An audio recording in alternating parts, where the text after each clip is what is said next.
And maybe now this is finally the point at which I'm supposed to go here. Yeah, I like the HP up deals.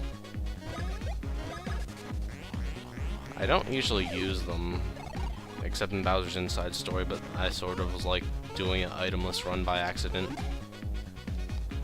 So yeah, Tanoombas are super easy, except for their attack where they're slightly harder, but alright, sweet, level up. I was actually sort of, or I wasn't sort of surprised, but now that I'm thinking about it, I'm sort of weird I didn't level up after fighting Mum Piranha.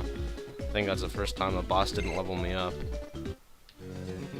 And only Luigi. Okay, let's see what this does, because I don't remember, and yeah, basically a bunch of random side quests and stuff, and shortcuts and all kinds of crazy crap. Open up as soon as you get every kind of new move. I forget how you open up that door with the crack in it. Yeah, this is a pretty neat puzzle. This is actually the only one of these side quest caves. They're not really side quests, but they're caves and you get bonus gear if you complete them. I don't think this is too great, but I'll show it off anyway. And I think this is the only one you do as both Mario and Luigi, and it's also the only one you do is not a side scroller. But it's pretty cool. I like how you use the fact that you, even if you're following each other, you don't have to both jump at the same time, and you can still walk around and they'll still stay in roughly the same area. And good times are had, pretty much. So I think for this one, you're gonna want to have one of them jump over and the other not, which seems to be perfectly acceptable here. And at the end is a weird looking Monty Mole. I don't remember them being yellow, but whatever. Congratulations! Here, have some garbage wool trousers. I was thinking of the heavy slacks. I think that's from Luigi's then. What do they do? HP auto gain. I don't really want that much drop in defense, and I don't know how much the auto gain is. I mean, I'm not really doing these as fluidly as I was back in the summer, with doing it mostly every night, but if someone can say if the auto gain is significantly better than the attack go gain, I could probably switch to it if I'm not completely over leveled for those at that point, although since they're not really part of the main quest or main unlocked by being at a certain point and then they appear in shops, they probably are kinda good no matter what level you're at. I always at the end used, oops, I probably should have used hand, but whatever. But yeah, by the end of the game I was always using Queen Bee jeans just because I think they look the best out of the ones I could easily find. And I don't know if there's much dispute over the best gear in this game because it's not really too complicated. I know Bowser, no, not Bowser, Partners in Time, I think there's like the Shrewdworth slacks that were undeniably the best. And then Bowser's Inside Story has Star and Dark Star wear, which are probably the best depending on if you want to be rounded or really strong. I naturally use the Dark Star slacks because there's nothing at all that's hard to dodge in that game. So I think electric is good on these guys, but yeah, in this I don't really know. Oh, maybe what I was thinking was that every every hand attack is completely useless on them. And look, I went from doing, or I guess technically they don't do 16 damage anymore, but they went from last time I was doing them to practically one-hit KOing me to doing 1 damage just from losing their wings, and me being ridiculously much higher leveled and this not really being a fair comparison. You should just eat as many hit points as you do to them, so I get 23 there. And yeah, the elite troopies do get annoying.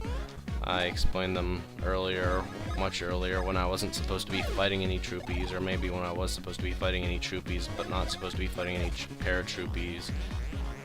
And because this battle is so pointless, I'm just gonna use the opportunity to heal a little bit. So yeah, I forgot about that. Oh wait, no, I didn't forget about that. I thought that you could use that. Oh yeah, if there are other enemies there, they start acting like a Koopa shell or something from Partners in Time, I think. I really don't remember. I'll actually try it with this one if I get the opportunity. I'll focus on it. Goodbye, wings. Okay. I think I took out a little more than the wings there. Oh well. So anyway, something that bothers me a little bit about Tanoombas, it's just because I'm a dumb nerd, but technically first, the leaves aren't supposed to be green. Second, although they only got ears and a tail, which is good for the leaf, they aren't technically tanukis, they're raccoons, because the green is for raccoons. Let me try the Advanced Chopper Brothers, because I have unrealistic expectations about what I can do, and okay, I don't even remember if that was the one I did, that did what I thought it did or not. I think it was, but whatever. Anyway, I need to get that one advanced, because I seem to recall it being much better in its advanced state, so wish you could use... I mean, it actually does make it a lot more interesting than pretty much any other games where all the characters, except in Bowser's Inside Story, depending on if you're playing as the brothers or as a Bowser.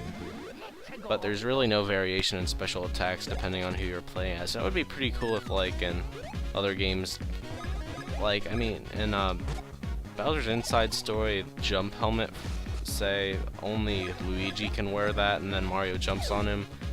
And Snack Basket, Mario has to use that and throw it up for Luigi to eat. So it would be kind of neat if only the... I mean, it would be really annoying and impractical, but it would also be kind of neat if the ones that didn't change based on who used it could only be used by the person who actually used it, regardless of who selected the item. But yeah, that would probably also be kind of annoying, and although more conforming to RPG standards, I don't think that's what they were really going for.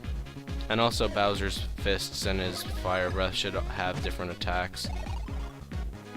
But anyway, there we go. I forget where, or I don't forget where I'm going anymore. I assume Peach just meets us up there, but oops, I think I have to go to Slinky and Hammers to go get my hammers upgraded before I can go. I forget if upgrading your hammers actually increases your attack with the hammers. I'm assuming it doesn't, but it could be helpful if it does. And yeah, at this point, poor lack of peas are pretty much jokes on top of their hilarious puns for names. Because if you deflect these things, I mean, if they hit you, they won't do anything, and if you hit them back, they will explode and not then walk back and become an enemy, and then you get overwhelmed and die horribly. And I think I know Sledgy and Hammery live around here somewhere, and I'm also fairly certain I have to go get them now. How did that hurt Luigi? That wasn't really fair. Whatever. Pow. And I'm gonna use my Bros attack for reasons priorly established. I want to get enough greats to advance. I really feel like I've gotten a pretty good amount of greats on that, although probably has to do with the fact that I don't pay attention to if the word great pops up or not, and I just sort of go by the fact that if it does a lot of damage, and it always does a lot of damage because it's a good attack. But that's really not a super pressing concern. I'm just sort of getting it out of the way here because it'll probably be useful to have the advanced version later. Arr. So yeah, I could have technically gone out the other exit of place. Okay, let me see my map if that helps. Not in the slightest, but not in the slightest. And I don't think you can get to the desert from the beach until later. So, oh, this thing that I just learned how to do might be helpful. Might at least lead to Sledgy and Hammerson. I know they live somewhere around here. It actually is probably here. Is that it? Looks like it. Pretty sure that's it. Yeah, it looks so... I mean, I've probably already commented on this, but maybe RPGs don't provide the most infinite sources of commentings, but the little rings of flowers in this look so natural compared to the ones in the other two Mario and Luigi games, because they're basically the same symbol, just sort of overlaid on whatever, holy crap, I already got back up to 865 coins after spending like all but 100 and not really doing much to make up for. Oh, okay, yeah, I was gonna say, I didn't think I got that much from killing some Lackey Peas. And anyway, oh gosh, these guys moved to some underground cave from a mountain for some reason. Yeah. Reforge my sword and give me a golden sword. And then appear in the credits for some reason. I know the gist of it. Alright, they're ready, and they're more powerful than ever. Pow! And at this point I assumed, oh, okay, that's cool. The super hammers are like made out of stone, and it's just like Wario and Waluigi partners in a game or whatever. I mean, Paper Mario, which I had played before this, and was used to the hammers being gray for level 2, and then they weren't the same thing for level 3, and it upset me. So I forget if there's anything good in this one. I sort of think there aren't, and okay, that nullified the point. Anyway, hooray, Thwomp reference, and I think the other two games, the Thwomps are enemies, or at least referenced. I actually can't remember now. I'm pretty sure Tanoombas and partners in time turn into Thwomps, but I can't say with much certainty, and by much certainty I mean I'm pretty sure they are, but